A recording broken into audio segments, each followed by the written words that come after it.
Hello guys, welcome to my YouTube channel. दोस्तों, आज मैं इस वीडियो में बताने वाला हूं कि बीए बीएससी बीकॉम सभी के लिए अनिवार्य होता है फाउंडेशन कोर्स।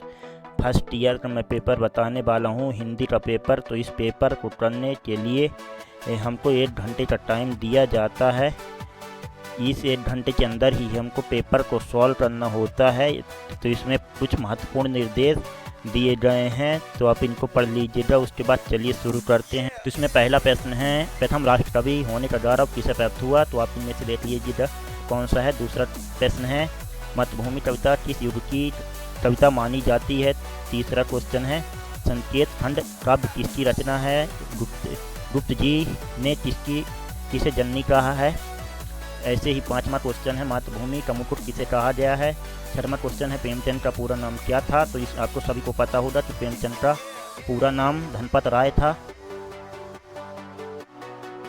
छठवां क्वेश्चन है, प्रेमचंद का जन्म किस गांव में हुआ था? उसके बाद आठवां क्वेश्चन है, शतरंज के खिलाड़ी कहानी पर किसने फिल्म बनाई? उसके बाद चलते हैं हम 9वें क्वेश्चन की ओर। प्रेमचंद किस पत्रिका के संपादक थे? संस्थापक एवं संपादक थे। उसके बाद 10वां क्वेश्चन, हिंदी से पहले प्रेमचंद किस भाषा में लिखते थे? तो आपको पता होना चाहिए, हिंदी से पहले प्रेमचंद उर्दू भाषा में भी लिखते थे। उसके बाद शतरंज के खिलाड़ी कौन हैं? अब देख लीजिएगा इनके आंसर। शरद जोशी किस रूप से जाने जाते हैं? उसके बाद 13वां क्वेश्चन है, चने का पेड़ पर क्या लग जाता है? तो ये आपको सभी को पता है, चने के पेड़ पर इल्लियां लग जाती हैं। उसके बाद 14वां क्वेश्चन है, इल्लियां किस पर सवार होती हैं? उसके बाद शरद जोशी इंदौर के किस समाचार पत्र में कॉलम लिखते थे? उसके बाद है, रामायण की रचयिता कौन है? तो आप सभी को पता होगा, रामायण की रचयिता वाल्मीकि हैं। उसके बाद 17वां क्वेश्चन, रामायण किस भाषा में लिखी गई है? तो आप सभी को पता होना चाहिए, सर्वप्रथम संस्कृत भाषा में लिखी गई थी, तथा इसमें संस्कृत और हिंदी दोनों भाषा है का उल्लेख है, इसलिए हम यहाँ पर हिंदी को चुनेंगे। गोस्वामी तुलसीदास जी की रचना है तो रामचरितमानस। उसके बाद हम चलते हैं नीचे की ओर, अवधी भाषा में किसकी रचना हुई थी? तो इसमें रामायण की रचना हुई थी। और उसके बाद 20वां क्वेश्चन है, कंब रामायण किस भाषा की है? 21वां, बलराम दास ने किस भाषा में रामायण लिखी? रामायण का फारसी अनुवाद किस मुगल सम्राट ने कराया? उसके बाद 24वां क्वेश्चन है, उसके बाद 23वां, बांडला भाषा में रामायण किसने लिखी? 24वां क्वेश्चन है, जैन रामायण है। 25वां, उत्साह निबंध के रचनाकार कौन हैं? तो उत्साह निबंध के रचनाकार रामचंद्र शुक्ल हैं। उसके बाद उत्साह का संबंध है, तो इसमें उत्साह का संबंध आनंद से है। रामचंद्र शुक्ल का जन्म किस शहर में हुआ था? तो आप देख लीजिएगा, किस भावना में उत्साह पैदा होता है?